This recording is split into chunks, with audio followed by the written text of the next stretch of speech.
반갑습니다. 사랑하는 목양교회 모든 성도님들에게 하나님의 놀라운 은총과 사랑이 함께 하시기를 바랍니다. 오늘은 부활절 이후 첫 번째 주일입니다. 오늘 그에 맞춰서 요한복음 20장 19절에서 23절 부활의 주님에 대한 믿음이라는 제목으로 말씀을 증거하고자 합니다. 예배하는 가정마다 하나님의 크신 사랑과 은총이 함께 하시기를 바랍니다. 사람은 누구나 살면서 수많은 두려움의 순간에 직면하게 됩니다.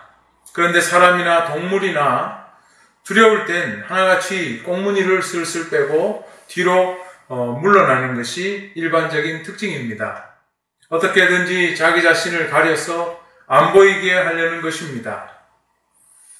세상에 대한 두려움이 많은 사람들을 보면 집 안에서 꽁꽁 숨어서 밖으로 나오지 않으려는 그런 모습을 나타냅니다. 우리가 구약 성경에 보면 하나님의 선교 명령을 거부했던 요나는 배 밑바닥에 꽁꽁 숨어 있었죠. 그렇지만 하나님께서 그 요나를 찾아냈습니다. 오늘 본문 말씀에 보면 예수님의 제자들은 유대인들이 두려워서 문을 닫고 꽁꽁 숨어 있었습니다. 사실 제자들에게 예루살렘은 익숙한 곳이 아닙니다. 제자들의 고향은 갈릴리였고 이들은 예수님을 따라서 예루살렘까지 오게 된 것입니다. 그런데 예수님은 갑자기 십자가에 못 박혀 죽어버리셨고 이제 제자들만 남은 상황에서 제자들은 유대인들이 두려워서 문을 닫고 꽁꽁 숨어서 모여 있었던 것입니다. 예수님이 잡혀 고난을 당할 때 예수님의 제자 베드로는 예수님을 모른다고 외면하고 심지어 저주하면서 예수님을 모른다고 했습니다. 왜 이들은 이렇게 예수님을 모른다 하고 다 도망가 버리고 그리고 이제는 유대인들이 두려워서 문을 닫고 꽁꽁 숨어 있었던 것일까요? 자기들도 예수님처럼 잡혀서 고난을 당하고 죽을 수 있다는 생각을 했기 때문입니다. 제자들은 믿음도 없었습니다. 예수님께서 고난당하시기 전에 3번씩이나 말씀하시기를 내가 3일 만에 다시 살아날 것이라고 하셨지만 성경을 보면 제자들은 허탄한 듯이 믿지 않았다라고 기록되어 있습니다. 그렇다면 제자들은 왜 갈릴리로 돌아가지도 않고 그렇다고 부활을 기다린 것도 아니고 이렇게 두려워만 하고 있었을까요? 그 두려움의 진짜 이유가 무엇이었을까요? 정말로 유대인들이 무서워서 그렇게 했을까요? 물론 유대인들이 두렵기도 했겠죠. 그러나 그것만 있지는 않았을 것입니다. 사람들은 때때로 자신이 느끼는 이 두려움이라는 감정에 대해서 잘 모를 때가 더 많이 있습니다. 우리도 살면서 어떤 두려움을 만날 때 그것을 극복하고자 노력할 때도 많이 있습니다. 그리고 실제로 그 두려움을 극복하고 나면 굉장한 성취감, 자신감이 생깁니다. 우리가 군대에서 훈련을 받을 때 처음에는 굉장히 두렵고 굉장히 그 상황을 피하고 싶습니다. 그렇지만 어려운 훈련을 잘 겪고 나면 우리는 큰 자신감을 갖고 용기를 가지게 됩니다. 두려움을 극복한다는 것은 굉장히 멋있는 일입니다. 그러나 우리의 마음속에서 일어나는 이와 유사한 감정을 다 두려움이라고 할 수 있을까요? 그리고 훈련하면 다 극복되는 것일까요? 우리가 두려움이라고 생각하지만 실제로는 두려움이 아닌 경우가 더 많이 있다는 것입니다. 어떤 분들은 이러한 감정을 두려움과 불안으로 그 차이를 가지고 설명을 하고 있습니다. 두려움이라는 것은 무엇이냐? 빅 무라는 책에서는 이렇게 그 차이를 재밌게 소개했습니다. 한 사무실에 쇠사슬이 풀린 호랑이가 달려오고 있습니다. 어떻게 해야 될까요? 무조건 달리고 도망가야 되겠죠. 최대한 도망가서 살아남으려고 하는 그러한 자신의 모습을 상상해 볼 수 있습니다. 막 넘어지고 그렇게 자기 생명을 보존하기 위해서 넘어지면서도 끝까지 도망갑니다. 이것이 두려움이라는 겁니다. 그래서 이런 두려움은 좋은 것이라고 이야기합니다. 두려움은 정글에서, 거리에서, 심지어 병원에서 우리의 생명을 구해준다. 두려움은 인간이 지니고 있는 유용한 감정이다. 그렇게 이야기합니다. 그러나 불안은 다르다는 것이죠. 불안은 삶을 망가뜨리는 잘못된 두려움이라고 말합니다. 불안은 현실을 직시하는 대신 상상할 수 있는 모든 부정적인 결과를 떠올릴 때 생기는 현상이라 그렇게 이야기합니다. 지금 문을 닫고 유대인들이 두려워서 문을 닫고 있는 제자들의 그 마음, 이 감정이 과연 두려움일까? 그런 생각을 해보게 됩니다. 유명한 철학자, 신학자들도 두려움과 불안에 대해서 그 차이를 설명하고 있습니다. 키르케고르라는 철학자는 이렇게 말했습니다. 불안이란 인간에게 두려움을 주는 것에 대한 갈망이며 인간이 가지고 있는 원죄관의 핵심이라고 말했습니다. 틸리라는 신학자는 존재의 용기라는 책에서 이 두려움과 불안의 차이를 이렇게 정의 내렸습니다. 두려움은 명확한 대상을 가지고 있다는 것입니다. 그래서 그 두려움에 대해서 대면하고 분석하고 공격하기도 하고 극복하면서 결국 자기 긍정의 과정으로 이끌어 간다는 것입니다. 하지만 불안의 상태는 다르다라고 말합니다. 이 불안의 상태를 만드는 것이 뭐냐? 바로 영원한 무라고 이야기합니다. 존재가 없어지는 것을 말하는 거죠. 그 인간은 언제 이런 불안을 느끼느냐? 죽음을 생각할 때 불안을 경험하게 된다고 말합니다. 내 존재가 먼지처럼 이 세상에서 사라지는 것, 영원히 이 존재가 없어져 버리는 것, 그것을 말하는 거죠. 그래서 죽음은 영원한 끝이라고 말합니다. 영원한 무의 상태, 이것이 죽음이죠. 그렇기 때문에 인간은 누구나 이 무에 대한, 사라져버림에 대한 공포가 있다는 것입니다. 이것은 대상이 없기 때문에 극복도 되지 않는다고 말합니다. 눈에 보이지 않는 적과 싸우는 것과 마찬가지죠. 그렇다면 이러한 불안의 그놈과 싸워서 그것을 극복하는 길이 무엇일까요? 눈에 보이지도 않는 이 존재와 싸워서 극복할 수 있는 길이 무엇일까요? 성경 말씀에서는 이렇게 말하죠. 이 세상을 창조하신 그 참 하나님, 그 하나님을 만나는 데 답이 있다고 말합니다. 그런데 이 틸리라는 신학자는 좀 더 멋있는 말로 이야기합니다. 이렇게 이야기해요. 영원 전부터 계시고 지금도 살아계시며 영원히 살아계시는 참 존재이신 하나님과 만나는 방법밖에는 없다. 두려움과 불안이 이렇게 다른 겁니다. 그 불안, 우리가 두려움이라고 알고 있었던 그 불안을 극복하는 길은 참 존재이신 하나님과 만나는 길밖에 없다라고 이야기하고 있습니다.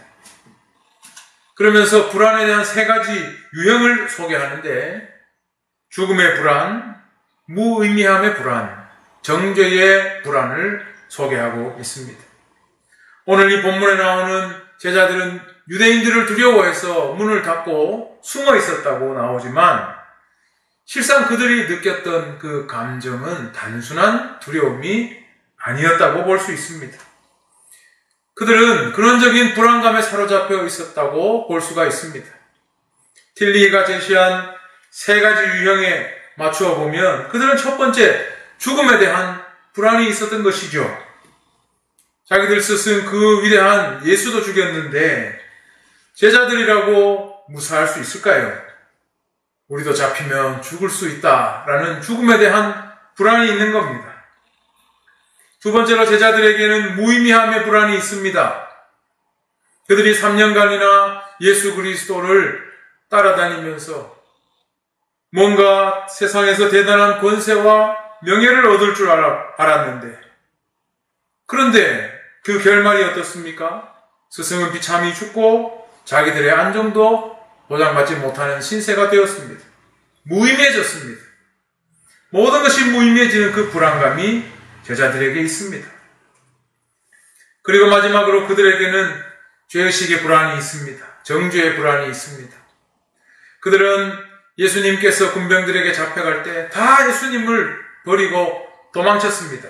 수제자인 베드로마저도 예수님을 비난하고 저주하면서 모른다고 했습니다. 따라서 이 제자들이 느꼈던 것은 단순히 유대인에 대한 두려움이 아니라 이런 상황에서 다가오는 근원적인 불안감이었다고 볼 수가 있습니다. 만약 우리도 예수 그리스도를 믿고 하나님의 자녀고 우리가 교회 다니면서도 이러한 알 수 없는 근원적인 불안감이 있다면, 두려움으로 포장된 불안감이 있다면 우리는 이 오늘 본문을 보면서 이 제자들을 보면서 자세히 자기 자신을 살펴보아야 할 것입니다. 그리고 그 원인이 무엇일까를 우리 성령님께 물어보아야 할 것입니다. 그리고 하나님과 참으로 만나고 예수 그리스도 안에서 하나님을 만남으로 인해 그 모든 불안의 요소를 씻을 수 있게 되기를 바랍니다. 오늘 본문 말씀을 보면, 그리고 신약 성경을 보면 이렇게 두려움에 사로잡혔던 제자들은 그러나 놀라운 반전을 맞게 됩니다. 제자들은 이런 불안한 상황을 다 극복했습니다. 그들은 두려워서 문을 닫고 있었던 겁쟁이였지만 우리가 성경을 보면 그들은 교회 지도자가 되고 복음의 사도가 되었습니다. 그들은 완전히 다른 사람이 되었습니다. 죽는 것을 무서워하지 않고 온 세계로 다니며 복음을 전했습니다. 무의미함에 사로잡혀 있지 않고 하나님 나라를 전하겠다는 사명에 불타 있었습니다. 정죄감에 빠져 있지 않았습니다. 어디를 가나 예수를 증거하는데 힘을 냈습니다. 그들이 이렇게 새로운 사람이 될 수 있었던 이유가 무엇이었을까요? 무엇이 제자들을 변하게 했습니까? 무엇이 제자들의 두려움을 극복하게 만들었을까요? 그것은 바로 부활하신 예수 그리스도를 만났기 때문입니다. 제자들은 예수 그리스도를 만나면서 새롭게 태어나게 된 것입니다. 실패와 좌절감, 무기력감을 벗어나게 되었고 죽음에 대한 불안을 벗어나게 된 것입니다. 오늘 본문 19절에 보면 마지막에 예수님은 너희에게 평강이 있을지어다 라고 제자들에게 나타나 말씀하셨습니다. 그런데 누가복음 24장 37절에 보면 이 동일한 말씀인데 제자들에게 평강이 있을지어다 라고 했지만 제자들은 시큰둥합니다. 왜 그랬을까요? 예수님이 영으로 나타났다고 생각했기 때문입니다. 귀신처럼 생각한 거죠. 그때 예수님이 직접 만져보라고 하셨고 함께 생선을 드시면서 제자들은 그 육체가 다시 살아나 부활의 주님으로 다시 자기 앞에 나타났다는 것을 확인하게 되었습니다. 그리고는 그들에게는 절망감, 무력감, 죄책감 이런 것들을 다 벗어던지고 완전히 새로운 존재로 살아날 수 있게 된 것입니다.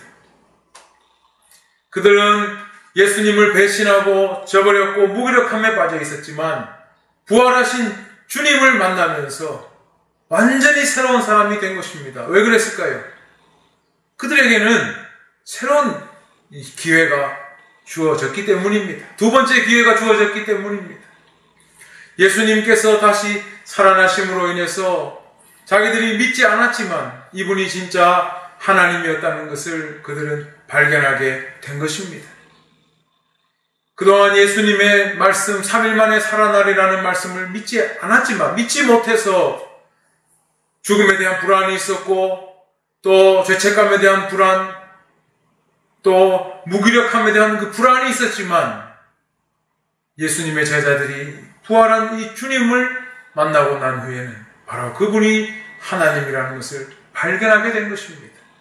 그분이 바로 세상을 창조하신 하나님이요 만유의 주님이시요 애굽에서부터 유대인들을 구원해내신 하나님이라는 것을 알게 되고는 제자들은 새롭게 태어나게 된 것입니다. 제자에서 참된 사도로 거듭나게 된 것입니다. 이제 하나님이 그들 눈앞에 있는데 제자들이 무엇이 두려웠겠습니까? 살아계신 하나님이 자기들 눈앞에 서 계시는데 무엇이 겁났겠습니까? 왜 그들이 무기력함에 빠지겠습니까? 왜 죄책감에 사로잡히겠습니까? 살아계신 예수님은 제자들에게 새로운 생명과 또 능력과 하나님 나라의 그 권세를 주셨습니다. 오늘 본문 말씀에도 보면 예수님은 제자들에게 너희에게 평강이 있을지어다. 아버지께서 나를 보내신 것 같이 나도 너희를 보내노라고 말씀하셨습니다. 이 말씀은 다시 말하면 제자들이 이 막연한 두려움에서 극복되고 난 뒤에 곧바로 그들에게는 사명이 주어졌다는 것을 말씀하고 있습니다. 그 말씀 이후에 23절에 보면 제자들에게 주어진 사명은 무엇일까요? 너희가 누구의 죄든지 사하면 사하여질 것이요 누구의 죄든지 그대로 두면 그대로 있으리라 말씀하고 있습니다. 이 말은 죄사함의 권세를 제자들에게 주셨다는 것입니다. 다시 말하면 세례를 말하는 거죠. 예수 그리스도의 이름으로 세례를 받고 죄사함을 해줄 수 있는 그러한 권세를 제자들에게 부여하게 된 것입니다.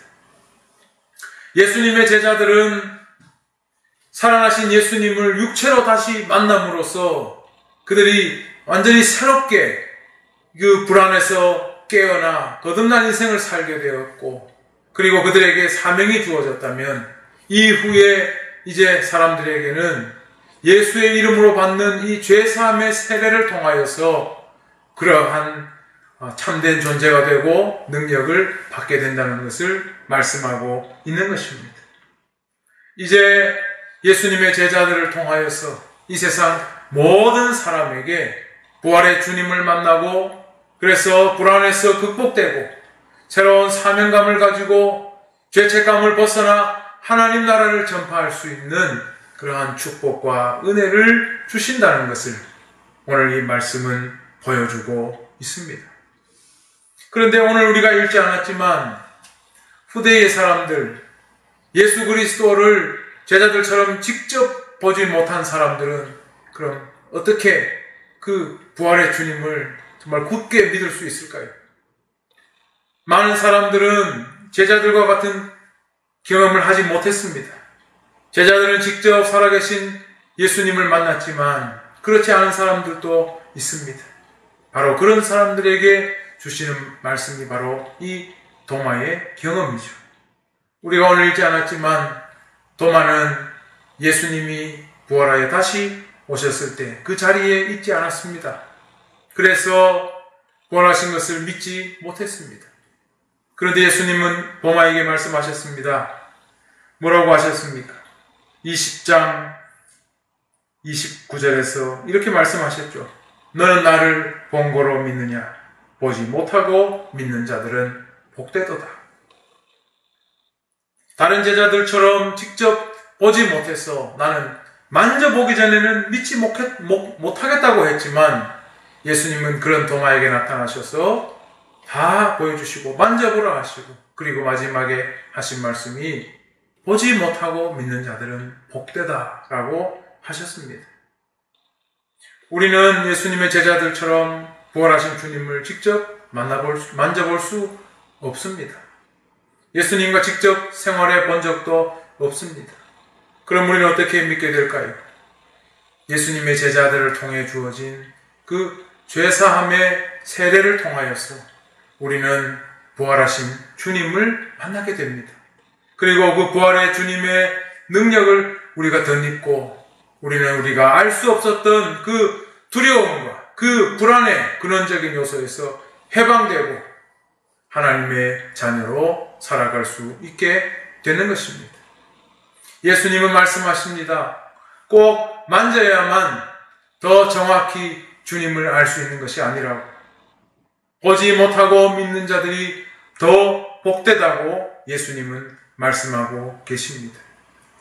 우리는 유한성을 가진 사람인지라 평소에 걱정과 근심이 많고 매사에 두려움과 불안감을 가지고 살아갑니다. 종교개혁가 칼빈은 이렇게 말했습니다. 인간의 마음은 끊임없이 우상을 만들어내고 끊임없이 두려움을 만들어낸다고 말했습니다. 사람은 늘 두려움과 불안이 있습니다. 혹시 내 몸에 병이 있는 것이 아닐까? 혹시 잘못돼서 사고라도 나면 어떻게 하나? 혹시 저 사람을 믿었다가 내가 손해보지 않을까? 모든 일이 잘못되면 어떡하나? 순간순간 우리 마음속에는 이런 걱정과 근심, 그로 인한 두려움과 또 불안감이 존재합니다. 그렇다면 이런 걱정과 두려움이 해소되는 순간은 언제일까요? 결과가 괜찮다는 것을 보았을 때나 겨우 안도의 한숨을 몰아쉽니다. 우리가 병원에 가서 위내시경을 하고 나면은 우리 안도의 한숨을 쉽니다. 내시경 하기 전에는 잔뜩 겁을 먹고 있다가 다 나중에 결과가 나와서 의사 선생님이 괜찮습니다 하면 안도의 한숨을 내쉽니다. 아이고, 내가 죽지 않겠구나. 우리는 그것을 꼭 눈으로 봐야 안심하게 됩니다.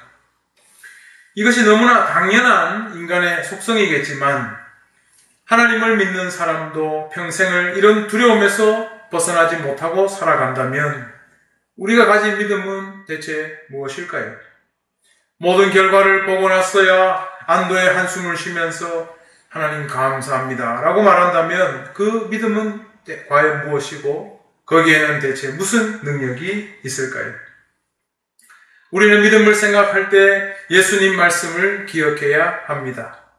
무엇이든지 기도하고 구하는 것은 받은 줄로 믿으라. 그리하면 너희에게 그대로 되리라. 이것이 믿음입니다. 우리가 부활의 주님을 믿는 것도 죄사함의 세례를 통하여서 예수 그리스도를 만나는 것, 바로 그 안에서 성령을 통하여 주어지는 은혜입니다. 그래서 예수님은 말씀하셨습니다. 너는 나를 본고로 믿느냐? 보지 못하고 믿는 자들은 복되도다. 이것이 믿음입니다. 이런 믿음 속에서 우리에게 있는 불안을 가장한 두려움이 해소되는 것입니다. 나중에 결과가 드러나면 확실히 알 수 있겠지만 그것이 아니라 미리 결과를 앞당겨서 믿는 자에게 그 결과는 희망 속에서 그대로 성취되게 되는 것입니다. 결혼한 신혼부부가 아기를 갖게 되면 10달 동안 기대감과 희망을 가지게 됩니다. 이 아이는 누굴 닮았을까? 얼마나 예쁠까? 이 아이가 장차 커서 무엇이 될까? 거기까지도 생각을 하게 됩니다.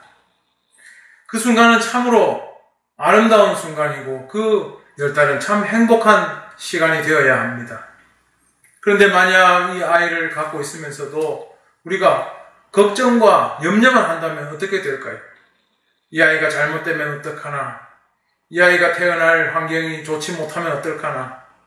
내가 뭔가 음식을 잘못 먹어서 이 아이가 잘못되면 어떡하나? 이런 걱정에 사로잡힌다면 가장 행복해야 할 그 10달의 시간이 얼마나 고통스럽게 지나가겠습니까? 반대로 우리가 아이에 대한 기대와 희망을 가지고 살아간다면 믿음 속에서 기다리는 그 10개월은 기쁨과 이 감사함으로 채워질 수밖에 없을 것입니다. 이것이 바로 믿음의 능력입니다. 그리고 이런 믿음을 가지고 있을 때 우리에게 있는 근원적인 두려움과 불안감이 사라지게 되는 것입니다.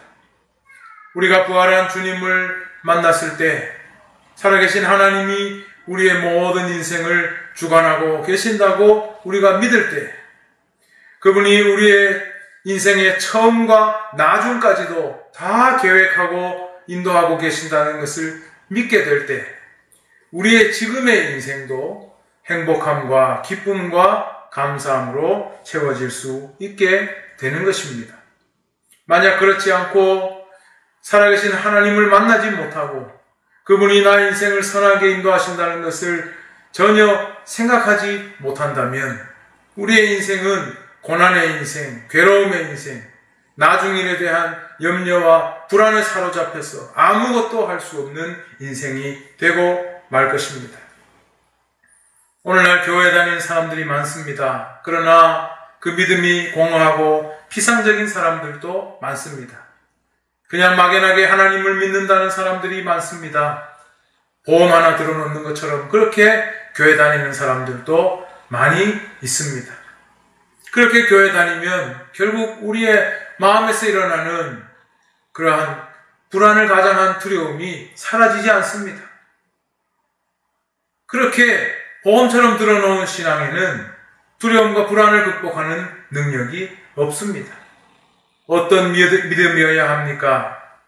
내 인생의 시작부터 마지막까지 그 손안에 맡겨져 있다고 믿는 그 믿음.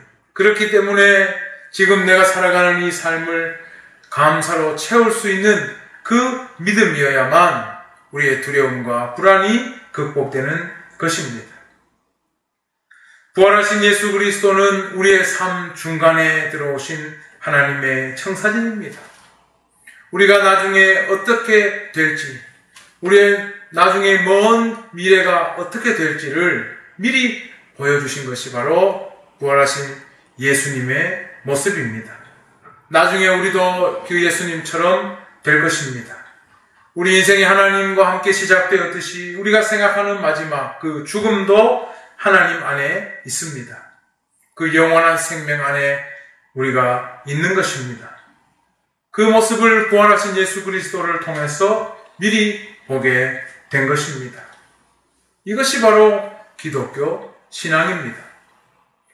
오늘 예수님의 제자들은 두려움 속에 사로잡혀 문을 닫고 있었지만 부활하신 예수님을 만나면서 그 인생이 새롭게 회복되었고 그뿐만 아니라 새로운 사명을 받고 주님의 놀라운 사도로서 하나님 나라를 위해 일생 동안 일하다가 하나님의 품에 안겼습니다.